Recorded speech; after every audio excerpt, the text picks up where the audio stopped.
2월 4일 주일 예배를 시작하도록 하겠습니다. 여호와는 나의 목자시니 내게 부족함이 없으리로다. 그가 나를 푸른 풀밭에 누이시며 쉴만한 물가로 인도하시는도다. 내 영혼을 소생시키시고 자기 이름을 위하여 의의 길로 인도하시는도다. 내가 사망의 음침한 골짜기로 다닐지라도 해를 두려워하지 않을 것은 주께서 나와 함께 하심이라. 주의 지팡이와 막대기가 나를 안위하시나이다. 주께서 내 원수의 목전에서 내게 상을 차려주시고 기름을 내 머리에 부으셨으니 내 잔이 넘치나이다. 내 평생의 선하심과 인자하심이 반드시 나를 따르리니 내가 여호와의 집에 영원히 살리로다. 아멘. 저희들을 창세전에 택정하시고 여기까지 인도해 주신 주님 감사드립니다. 오늘 예배 가운데 임재하여 주시고 이 예배가 신령과 진정으로 드려지는 예배가 되게 하여 주시옵소서. 아멘. 이 모든 말씀 거룩하신 예수님 이름으로 기도드리옵나이다. 아멘. 아멘.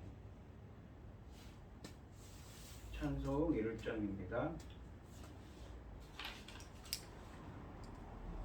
만국의 근원 하나님, 온 백성 찬송 드리고 저 천사여 찬송하세. 찬송 성부 성자 성령. 아멘. 사도신경 하심으로 신앙 고백하시겠습니다. 전능하사 천지를 만드신 하나님 아버지를 내가 믿사오며 그의 아들 우리 주 예수 그리스도를 믿사오니 이는 성령으로 잉태하사 동정녀 마리아에게 나시고 본디오 빌라도에게 고난을 받으사 십자가에 못 박혀 죽으시고 장사한 지 사흘 만에 죽은 자 가운데서 다시 살아나시며 하늘에 오르사 전능하신 하나님 우편에 앉아 계시다가 저리로서 산자와 죽은 자를 심판하러 오시리라. 성령을 믿사오며 거룩한 공예와 성도가 서로 교통하는 것과 죄를 사하여 주시는 것과 몸이 다시 사는 것과 영원히 사는 것을 믿사옵나이다. 아멘. 교동문 13번입니다. 여호와는 나의 목자시니 내게 부족함이 없으리로다. 그가 나를 푸른 풀밭에 누이시며 쉴만한 물가로 인도하시는도다. 내 영혼을 소생시키시고 자기 이름을 위하여 의의 길로 인도하시는도다. 내가 사망의 음침한 골짜기로 다닐지라도 해를 두려워하지 않을 것은 주께서 나와 함께 하심이라. 주의 지팡이와 막대기가 나를 안위하시나이다. 주께서 내 원수의 목전에서 내게 상을 차려주시고 기름을 내 머리에 부으셨으니 내 잔이 넘치나이다. 내 평생의 선하심과 인자하심이 반드시 나를 따르리니 내가 여호와의 집에 영원히 살리로다. 아멘. 찬송가 413장입니다. 413장 찬송하시고 고연희 집사님 기도해 주시겠습니다.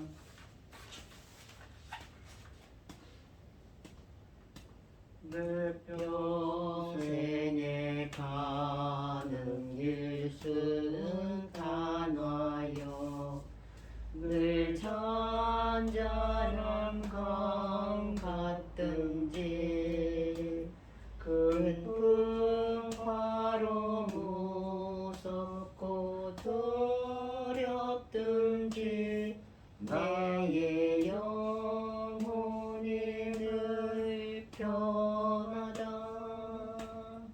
내 영혼 평안해. 내 영혼 평안해.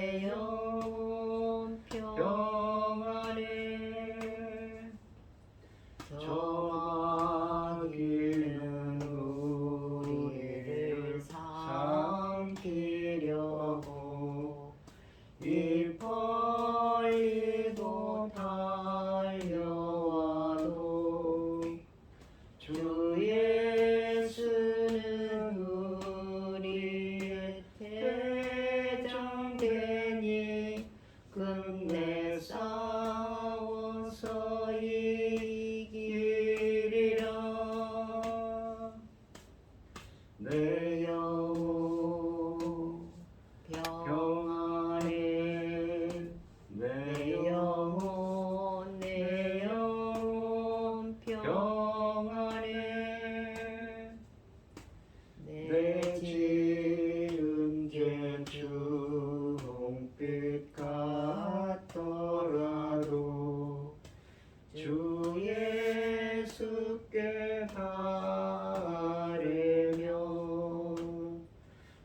그 십자가 피로써 다시 쓰사 있는 보다 더 정하리라. 내 영혼 평안해. 내 영혼 평안해. 평안해. 저 공중에 구름이 일어나며 그 나팔이 울릴 때에 주 오셔서 세상을 심판해도 나의 영혼은 없으리. 내 영혼 평안해. 내 영혼 평안해. 평안해. 아멘. 기도하겠습니다. 내 영혼아 여호와를 송축하라. 내 속에 있는 것들아 다 그의 거룩한 이름을 송축하라. 내 영혼아 여호와를 송축하며 그의 모든 은택을 잊지 말지어다. 그가 모든 죄악을 사하시며 내 모든 병을 고치시며 내 생명을 파멸해서 속량하시고 인자와 긍휼로 관시우시며 좋은 것으로 내 소원을 만족하게 하사 내 청춘을 독수리같이 새롭게 하시는도다. 여호와께서 공의로운 일을 행하시며 억압당하는 모든 자를 위하여 심판하시도다. 그 행위를 모세에게 그 행사를 이스라엘 자손에게 알리셨도다. 아멘. 천지 만물을 지으신 전능하신 하나님 아버지, 어리석고 보잘것없는 저희를 자녀로 삼으시고 아버지의 사랑 가운데 살아가게 하심을 감사드립니다.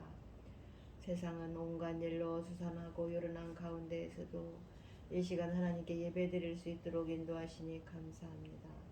전능하신 하나님 아버지, 지금은 하나님께서 받으실 열매 거두실 중대한 시대입니다. 이 중대한 시대에 저희 나라를 제사장 나라로 세우셨으니 아버지 하나님 천금 같은 이 귀한 사명 감당하고 아버지 앞에 갈 수 있도록 도와주시옵소서.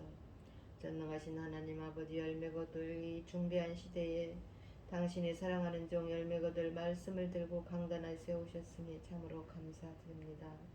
전능하신 하나님 아버지, 이 열매 거두실 중대한 이 말씀으로 말미암아 아버지께서 기뻐 받으실 열매들이 넉넉히 나올 수 있도록 도와주시옵기를 간절히 소원하옵고 이 모든 말씀 우리 주 예수 그리스도 이름으로 기도드리옵나이다. 아멘.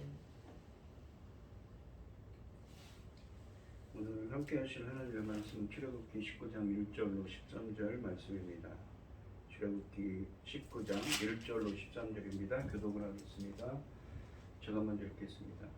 이스라엘 자손이 애굽 땅을 떠난 지 3개월이 되던 날 그들이 시내 광야에 이르니라. 그들이 르비딤을 떠나 시내 광야에 이르러 그 광야의 장막을 치되 이스라엘이 거기 산 앞에 장막을 치니라. 모세가 하나님 앞에 올라가니 여호와께서 산에서 그를 불러 말씀하시되 너는 이같이 야곱의 집에 말하고 이스라엘 자손들에게 말하라. 내가 애굽 사람에게 어떻게 행하였음과 내가 어떻게 독수리 날개로 너희를 업어 내게로 인도하였음을 너희가 보았느니라. 세계가 다 내게 속하였나니 너희가 내 말을 잘 듣고 내 언약을 지키면 너희는 모든 민족 중에서 내 소유가 되겠고 너희가 내게 대하여 제사장 나라가 되며 거룩한 백성이 되리라. 너희는 내 말을 이스라엘 자손에게 전할지니라. 모세가 내려와서 백성의 장로들을 불러 여호와께서 자기에게 명령하신 그 모든 말씀을 그들 앞에 진술하니 백성이 일제히 응답하여 이르되 여호와께서 명령하신 대로 우리가 다 행하리이다. 모세가 백성의 말을 여호와께 전하매 여호와께서 모세에게 이르시되 내가 빽빽한 구름 가운데서 내게 임함은 내가 너와 말하는 것을 백성들이 듣게 하며 또한 너를 영영히 믿게 하려 함이니라. 모세가 백성의 말을 여호와께 아뢰었으므로 여호와께서 모세에게 이르시되 너는 백성에게로 가서 오늘과 내일 그들을 성결하게 하며 그들에게 옷을 빨게 하고 준비하게 하여 셋째 날을 기다리게 하라. 이는 셋째 날에 나 여호와가 온 백성의 목전에서 시내산에 강림할 것이니 너는 백성을 위하여 주의 경계를 정하고 이르기를 너희는 삼가 산에 오르거나 그 경계를 침범하지 말지니 산을 범하는 자는 다 반드시 죽임을 당할 것이라. 그런 자에게는 손을 대지 말고 돌로 쳐 죽이거나 화살로 쏘아 죽여야 하니 심생이나 사람을 막론하고 살아남지 못하리라 하고 나팔을 길게 불거든 산 앞에 이를 것이니라 하라. 아멘. 아멘. 찬송가 435장입니다. 나의 영원하신 기여 생명보다 귀하다. 나의 길 다가도록 나와 동행하소서. 주께로 가까이 주께로 가오니 나의 갈 길 다가도록 나와 동행하소서. 세상 주기한이람과 모든 명예 버리고 험한 길을 가는 동안 나와 동행하소서. 주께로 가까이 주께로 가오니 나의 갈 길 다가도록 나와 동행하소서. 어두운 골짝 지나가며 험한 바다 건너서 정국문에 이르도록 나와 동행하소서. 주께로 가까이 주께로 가오니 나의 갈 길 다가도록 나와 동행하소서. 아멘. 오늘 함께 하실 하나님의 말씀의 제목은 하나님의 거룩한 백성입니다. 이 하나님께서는 애굽에서 고통받는 이스라엘의 부르짖음을 들으시고 모세를 지도자로 세워 이스라엘을 구원하셨습니다. 하나님께서는 애굽의 10가지 재앙을 일으켜서 이스라엘이 애굽으로부터 탈출하도록 출애굽하도록 역사하셨지요. 출애굽한 이스라엘은 시내산에 이르렀는데 이 출애굽기 19장부터 민수기 10장 11절에 기록된 사건들이 이곳에서 일어났습니다. 그러니까 출애굽기 19장부터 출애굽기 끝까지 그리고 민수기 10장 11절까지 이 시내산의 이야기가 기록되어 있습니다. 그들은 11개월 6일 동안 이곳에 있었습니다. 이 시내산에서 모세는 율법과 구속받은 백성이 지켜야 할 많은 예배 규정들을 하나님으로부터 받았습니다. 특히 이 출애굽기 19장부터 24장은 시내산에서 하나님이 이스라엘의 출애굽 1세대들과 시내산에서 언약을 체결한 이야기가 담겨져 있습니다. 1절 말씀을 보시면 이스라엘 자손이 애굽 땅을 떠난 지 3개월이 되던 날 그들이 시내 광야에 이르니라. 이 이스라엘 자손이 애굽 땅을 떠난 지 3개월이 되던 날에 시내산 앞에 이르렀습니다. 그 3개월 동안 어떤 일이 있었는가요? 이 반역의 연속이었습니다. 이스라엘이 신광야에서 마라의 쓴물을 단물로 바꾼 사건이 있었습니다. 그러니까 먹을 머리 없다고 원망을 하기 시작하니까 그랬죠. 또한 이스라엘이 반역을 일으켜 만나와 메추라기를 주신 사건도 있고 르비딤에서의 반란 사건, 또 아말렉과의 전쟁, 그리고 장인 이드로의 방문 등 여러 가지 사건이 그 3개월 동안 있었습니다. 이 2절 말씀을 보시면 그들이 르비딤을 떠나 신의 광야에 이르러 신의 광야에 이르러 그 광야의 장막을 치되 이스라엘이 거기 산 앞에 장막을 치니라. 2절에서 이 이스라엘이 거기 산 앞에 장막을 쳤다고 말씀하시는데 이 산은 신의 산을 두고 한 말씀입니다. 신의 산은 이 출애굽기 3장과 또한 신명기 5장 2절에도 나오는 이 호렙산과 같습니다. 그 호렙산이라는 말과 신의 산을 혼용해서 이 성경에서 쓰고 있지요. 3절 말씀해 보시면 모세가 하나님 앞에 올라가니 여호와께서 산에서 그를 불러 말씀하시되 너는 이같이 야곱의 집에 말하고 이스라엘 자손들에게 말하라 하십니다. 3절에서 신의 광야에서 모세가 하나님 앞에 올라갔습니다. 이 말은 산 위에 하나님이 계심을 의미합니다. 그곳은 3장에서 모세가 여호와를 만났던 불타던 가시덤불이 있던 곳이었고 출애굽을 지시하셨으며 이곳에서 나를 섬기라고 3장 12절에서 명령하셨기에 모세는 그것을 완수하는 마음으로 빨리 하나님 뵙기를 원했을 것입니다. 산에서 여호와께서는 모세를 다시 만나 주셨습니다. 그리고 여호와께서 그를 불러 말씀하셨습니다. 앞으로 있을 언약에 대한 메시지를 하나님께서 모세에게 공포하시기 위함이었습니다. 하나님은 모세에게 자신이 하신 선포의 내용을 이스라엘 자손들에게 전하라고 하십니다. 이집트를 떠나기 전부터 여기에 이르기까지 불평만 해온 이스라엘은 이곳에서 지내면서 예배하는 하나님의 백성으로 변화될 것입니다. 물론 중간에 실수도 하고 신의 산을 떠나면 다시 정체성을 잃어버릴 것입니다. 그러나 여기에 머무는 1년 동안이라도 그들은 예배하는 백성이 되기 위해 하나님의 백성이 되기 위해 집중 훈련을 받게 됩니다. 이스라엘이 하나님과 언약을 맺어 매우 독특하고 특별한 관계를 갖게 될 것입니다.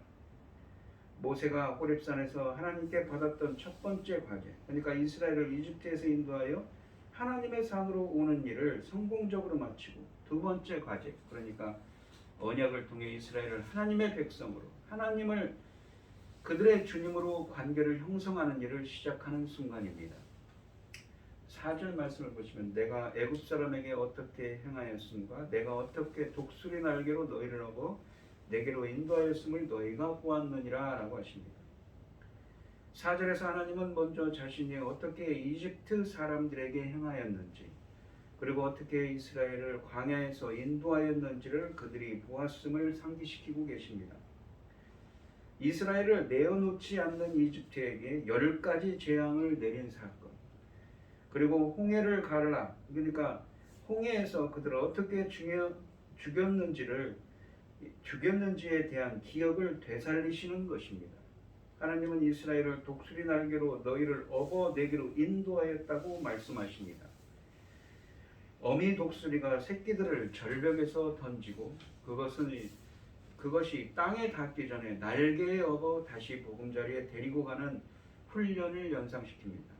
독수리는 힘이 세고 날개가 강한 새입니다.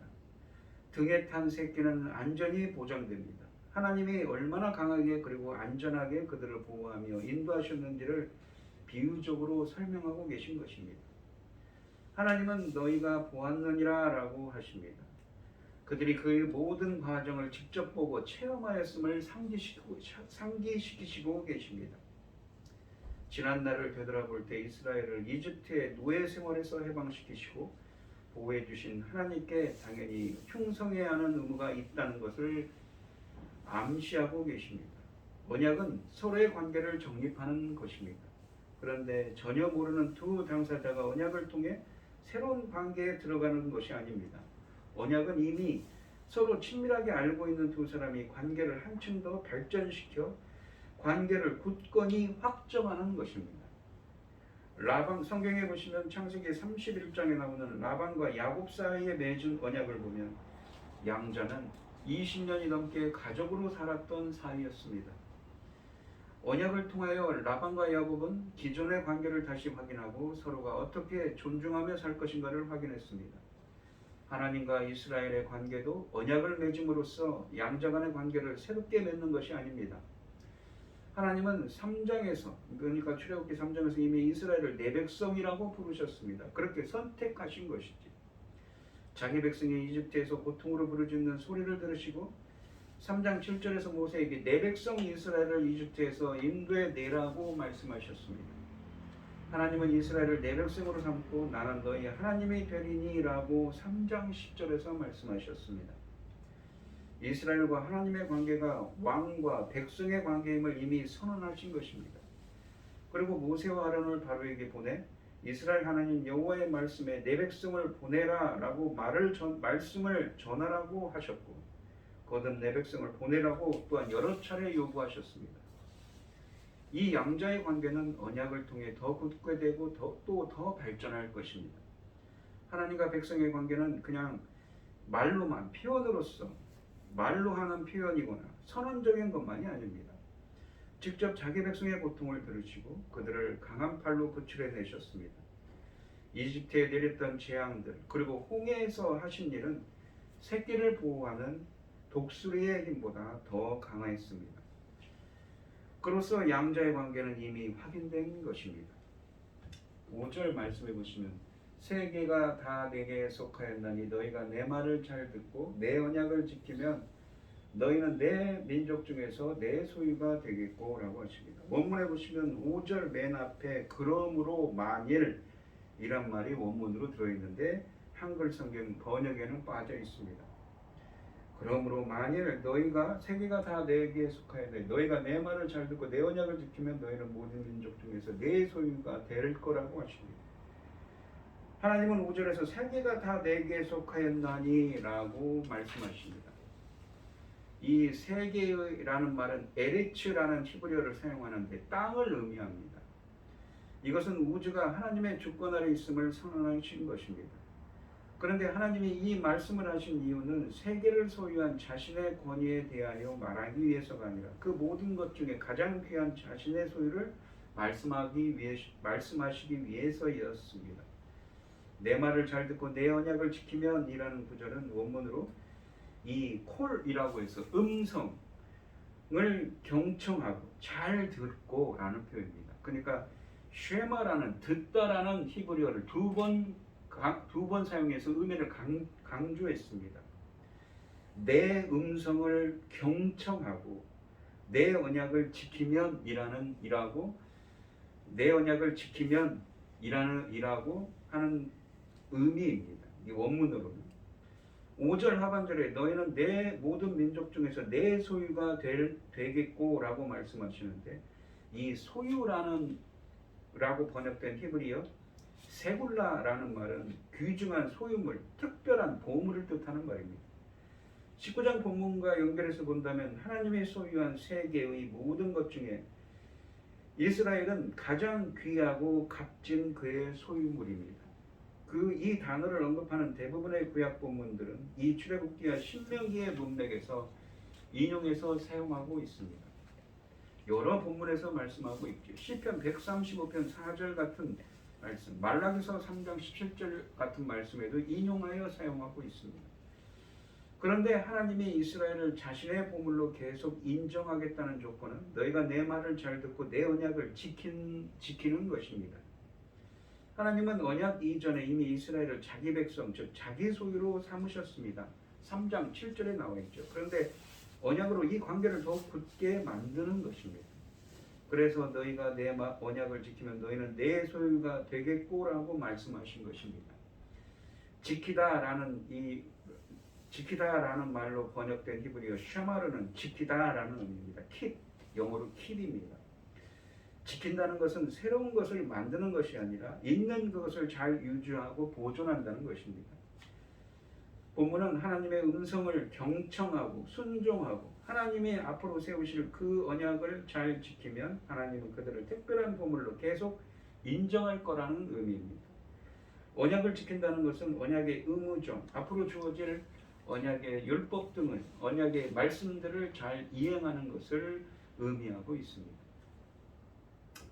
6절에 보시면 너희가 내게 대하여 제사장 나라가 되며, 그러니까 너희가 내 음성, 그러니까 히브리어로 콜이라고 있죠. 이 말을 이 70인역 성경, 그러니까 헬라어로 번역한 70인역 성경에서 포네라는 말을 사용했습니다. 내 음성을 경청하고 또 내 말을 잘 순종하고 잘 지키면 너희는 특별한 하나님의 보물이 된다고 말씀하셨는데, 그 언약을 또 지키면 어떻게 됩니까? 제사장 나라가 되며 거룩한 백성이 되리라. 너는 이 말을 이스라엘 자손에게 전할지니라 라고 하십니다.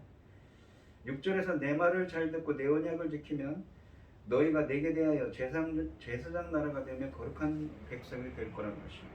하나님은 언약을 통해 자신이 그들의 하나님이 되시고 이스라엘은 자기 나라, 하나님 나라의 백성이 되는 것입니다. 바로 신해산 언약을 통해 나라가 세워지는 것이지요.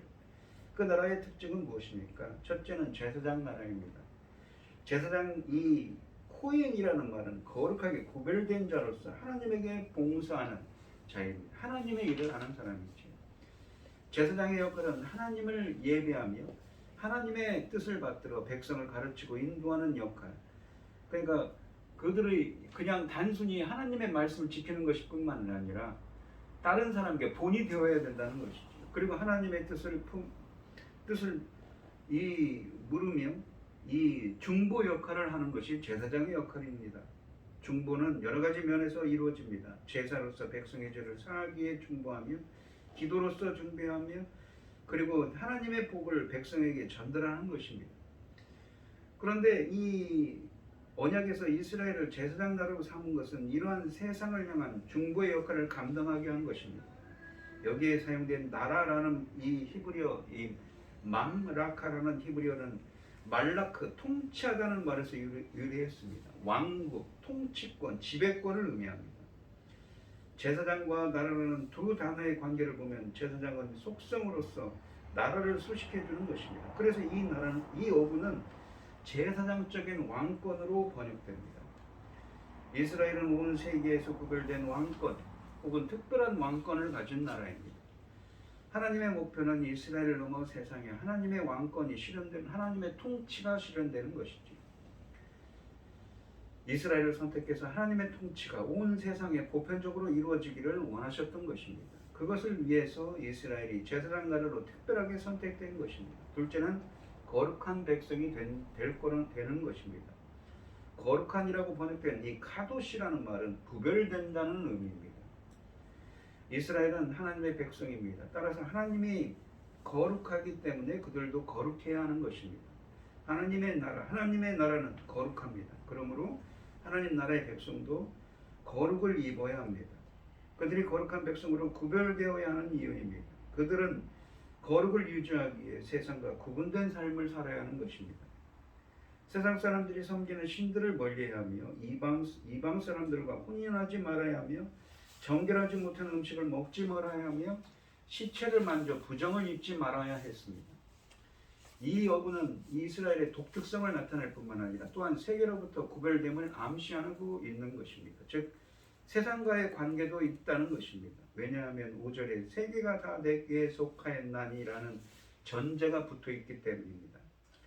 하나님의 뜻은 이스라엘만 하나님의 거룩한 영역 안에서 머물게 하기 위함이 아니라 이스라엘을 통해 온 세상까지 하나님의 거룩한 영역이 확장되기를 원하시는 것입니다. 하나님은 아브라함에게 땅의 모든 족속이 나를 인하여 복을 얻을 것이라고 창세기 12장 3절에서 말씀하셨습니다. 모든 족속이 복을 받게 하기 위해 아브라함을 먼저 선택하셨던 것입니다. 이제 그 약속을 이루기 위해 그의 우선인 이스라엘을 선택하여 세우십니다. 모세 언약에 들어가기 전에 이미 그들은 독특성을 입었습니다. 그런데 그 독특성을 유지하기 위해 내 말을 잘 듣고 내 언약을 지키면 이란 전제가 5절에 붙었습니다. 이스라엘이 거룩한 백성으로서 제사장적인 역할을 잘 수행할 수 있을지 여부는 언약을 잘 지키느냐에 달려 있습니다. 앞에서 하나님께서 모세를 하나님이 계신 산으로 불러 올리셨습니다. 3절에서 그러셨지요. 그리고 6절에서는 언약과 관계된 여러 말씀을 하셨습니다. 이제 하나님은 모세에게 내려가서 이 말을 이스라엘 자손에게 전하라고 말씀하고 계십니다. 7절에 보시면 모세가 내려와서 백성의 장로들을 불러 여호와께서 자기에게 명령하신 그 모든 말씀을 그들 앞에 진술하니라고 되어 있습니다. 8절에 보시면 백성이 일제히 응답하여 이르되 여호와께서 명령하신 대로 우리가 다 행하리이다. 모세가 백성의 말을 여호와께 전하매 라고 되어 있습니다. 모세의 말을 듣고 백성은 일제히 여호와께서 명령하신 대로 우리가 다 행하리이다 라고 응답합니다. 이것은 언약의 과정에서 주어진 이 말씀들을 잘 지키겠다는 맹세한 것과 맹세입니다. 그들의 이 말에는 책임이 따릅니다. 이스라엘은 말은 쉽게 하면서 행동이 다른 경우가 많았습니다. 과연 그들이 언약의 율법을 잘 지킬 수 있을지 의문입니다. 모세는 백성의 이 말을 여호와께 전하였습니다. 9절에 보시면 여호와께서 모세에게 이르시되 내가 빽빽한 구름 가운데서 내게 임하면 내가 너와 말하는 것을 백성들이 듣게 하며 또한 너를 영영히 믿게 하려 함이니라. 모세가 백성의 말을 여호와께 아뢰었으므로 라고 되어 있습니다. 9절에 보시면 이 산 위에 구름이 빽빽하게 쌓여 있습니다. 모세는 구름 가운데 들어가서 여호와 하나님과 대면했습니다. 구름이 빽빽하면 그 속은 암흑이 됩니다. 산 아래에 있는 백성도 이 구름을 볼 수 있었을 것입니다. 하나님이 빽빽한 구름 속에서 임하신 것은 여러 의미가 있는데 자신을 감추시며 그 주님의 신성을 지키신 것입니다. 이 여호와께서 명령하신 대로 우리가 행하리이다라고 이 모세는 산 위에서 백성의 말을 전했습니다. 또한 하나님은 자신이 강림하면 온 백성이 지켜보는 가운데 모세와 직접 나누심으로써 모세의 권위를 세우겠다고 또한 말씀하고 계신 것입니다. 10절부터 13절 말씀을 보시면 여호와께서 모세에게 이르시되 너는 백성에게로 가서 오늘과 내일 그들을 성결하게 하며 그들에게 옷을 빨게 하고 준비하게 하여 셋째 날을 기다리게 하라. 이는 셋째 날에 나 여호와가 온 백성의 목전에서 신의 산에 강림할 것이니 너는 백성을 위하여 주의 경계를 정하고 이르기를 너희는 삼가 산에 오르거나 그 경계를 침범하지 말지니 산을 침범하는 자는 반드시 죽임을 당할 것이라.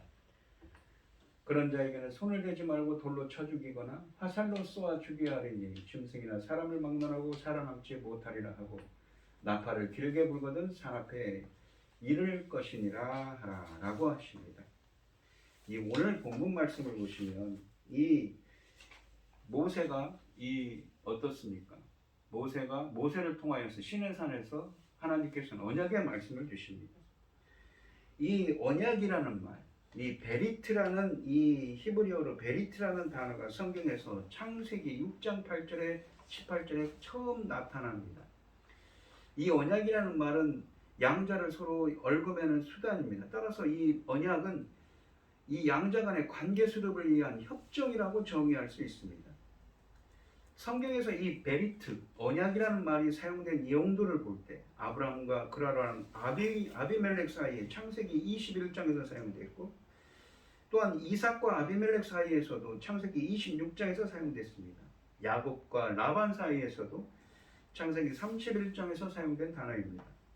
언약 당사자는 서로를 이미 잘 알고 있었을 뿐 아니라 서로 밀접한 관계를 가지고 있었습니다. 아까도 설명드렸듯이 그런데 관계가 악화되었을 때 서로 언약을 맺고 관계를 회복합니다. 다른 말로 하면 언약을 통하여 양 당사자가 새로운 관계로 들어가는 것이 아니라 이미 있었던 관계를 확인하고 공식화하는 것입니다. 더 공고히 하는 수단으로 언약을 사용했던 것이지요. 이 오늘 본문 말씀을 보시면 우리가 성경에 보시면 성경을 뭐라고 하냐면 예수님이 오시기 전의 성경을 구약이라고 하고 예수님이 오신 이후의 성경을 신약이라고 합니다. 그 말이 무엇입니까? 구약이라는 말은 옛 언약입니다. 그 의미가. 신약은 새 언약이죠. 우리가 에스겔서에 보시면 이 출애굽할 때 맺은 이 언약을 옛 언약이라는 표현을 씁니다. 반면에 새 언약이라는 말도 새 언약은 무엇입니까? 이 에스겔서 전체를 보시면 이런 표현을 쓰죠. 하나님께서는 오늘 본문 말씀에 있는 것들이 너희들이 내 말을 잘 듣고 내 언약을 잘 지키면 너희는 제사장 나라가 될 거라고 하시죠. 하나님의 거룩한 백성이 될 거라고 하셨습니다. 근데 이스라엘 백성들이 이 성경의 이야기를 쭉 읽어보면 이스라엘 백성들이 하나님의 말씀을 끝까지 잘 지켰는가요? 그러지 않았죠. 듣지 않았다고 표현합니다. 선지자들을 보내서 들으라 했지만 듣지 않았다고. 쉐마, 경청하지 않았다고, 순종하지 않았다고 말씀하고 계십니다. 그래서 새 언약을 세우시는 것이지요. 성경 전체적으로는 그렇습니다. 그러니까 이 언약에는 어떻습니까? 어떤 인간의 책임이 있는 것입니다. 그래서 이 언약이 지금 출애굽 1세대들과 언약을 맺습니다. 우리가 신명기에 가면 어떻습니까? 이 광야에서 40년 동안 광야 생활을 합니다. 이스라엘 백성들이 금송아지를 만들고 죄를 지었기 때문이지. 40여 년이 흐른 후에 이 모압 평지에서 신명기에 가면 어떻습니까? 거기에서는 신명기 28장에 가면 너희들이 내 말을 듣고 하나님께서 이러이러한 복을 주겠지만 너희들이 내 언약을 지키지 않으면 어떤다고요? 하나님께서 큰 심판을 하실 거라고, 화를 재앙을 주실 거라고 언약을 주시는 것이지. 언약을 갱신하는 이야기입니다. 이 이스라엘은 이집트로부터 여기까지 이르는 동안 하나님께 온전한 순종을 보여주지 못했습니다. 그들은 온 조금만 불편해도 이 모세를 비방했고 하나님을 원망하기 일쑤했습니다. 그럼에도 불구하고 하나님은 그들에게 출애굽이라는 놀라운 은혜를 베푸셔서 홍해를 건너게 하셨습니다. 이집트의 장자들이 모두 죽어가는 상황에서 이스라엘은 전혀 해를 받지 않는 자비도 체험했습니다. 그러나 이스라엘 사람들의 기억력은 상상을 초월할 정도로 나빠서 하나님의 기적을 체험할 때만 감사할 뿐 시시때때로 원망하고 감사할 줄도 몰랐습니다. 지난 3개월 동안의 광야 생활에서도 무슨 위기만 생기면 그들은 끊임없이 하나님과 모세를 원망합니다. 모세를 이집트를 떠나온 후 지난 2개월의 광야 생활은 사실상 하나님이 이스라엘을 시험하는 기간이었습니다. 이스라엘이 과연 거룩한 백성이 될 자격이 있는가를 시험해보는 시간이었지만 이스라엘은 이 시험에서 철저하게 낙제했습니다. 이런 상황에서 우리는 이스라엘이 하는 행실로 봐서는 도저히 주의 백성이 될 거라고 자격이 있다고 생각할 수가 없습니다. 하나님의 이 이스라엘의 과오와 부패에도 불구하고 그들을 자신의 백성으로 삼아주셨던 것이지요. 다행히 하나님은 연단과 시험에 완전히 낙제한 이스라엘 사람을 버리지 않으시고 그들과 전적으로 은혜에만 근거한 언약을 체결하고 계십니다. 시내산 언약을 하나님과 이스라엘의 결혼으로 묘사합니다. 그러니까 언약 백성을, 하나님과 언약을 맺은 백성을 신랑과 신부 관계로 성경은 표현하죠. 신랑이신 여호와께서 이스라엘을 아내로 맞이하신 것입니다. 결혼 계약에서 아내에게 요구하는 가장 기본적인 덕목은 남편을 향한 일편단심입니다. 물론 이스라엘이 이 기대를 저버릴 것인가 아니면 그 기대에 부응하는 삶을 살 수 있을 것인가는 앞으로 두고 보아야 되겠습니다. 또한 주님의 소유와 백성으로 삼아주신 것을 감사드리며 그에 따른 책임과 의무도 잘 감당해야 하는 것이지요. 오늘 본문 말씀을 보시면 이 성경 전체에서 보시면 상당히 중요한 언약에 대한 이야기를 하고 있습니다. 하나님께서는 주님의 음성을 잘 듣고 경청하고 순종하고 언약을 지키는 자들에게 하나님께서는 거룩한 나라가 되고 제사장 나라가 되고 거룩한 하나님 나라의 백성이 될 거라고 하십니다. 제사장 나라가 무엇입니까? 그냥 단순히 나만 잘 사는 게 아닙니다. 이웃에게도 이웃을 중보하고 이웃을 하나님의 길로, 하나님의 말씀의 길로 인도하는 사명인 것입니다. 우리 성도님들도 이 하나님의 말씀을 잘 지켜 살아가는 언약 백성들이 되시고 하나님의 특별한 소유가 되셔서 여러분들도 하나님의 제사장 나라로서 거룩한 구별된 삶을 살아가는 여러분들이 되시기를 주님의 이름으로 축원드리겠습니다. 기도하겠습니다. 하나님 아버지 감사합니다. 저희들도 이 시내산에서 맺은 그 하나님의 말씀처럼 저희들도 주님의 말씀을, 주님의 음성을 듣고 그 말을 잘 경청하며 순종하는 자들이 되게 하여 주시옵시고 하나님 나라의 거룩한 백성으로서 제사장 나라의 사명을 감당할 수 있는 저희들이 될 수 있는 하나님의 특별한 소유가 될 수 있는 은혜를 허락하여 주시옵소서. 이 모든 말씀 거룩하신 예수님 이름으로 기도드리옵나이다. 아멘. 찬송가 310장입니다.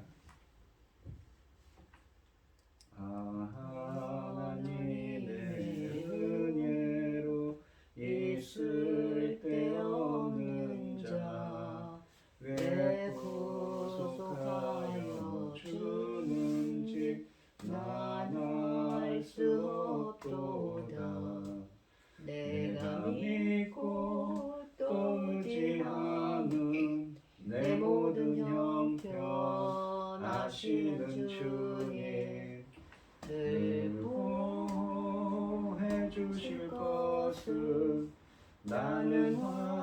확실히 아네. 왜 내게 굳센 믿음과 또 복음 주셔서 내 마음이 항상 편한지 난 알 수 없도다. 내가 믿고 또 의지하는 내 모든 형편하시는 주님 늘 보호해 주실 것을 나는 확실히 아네.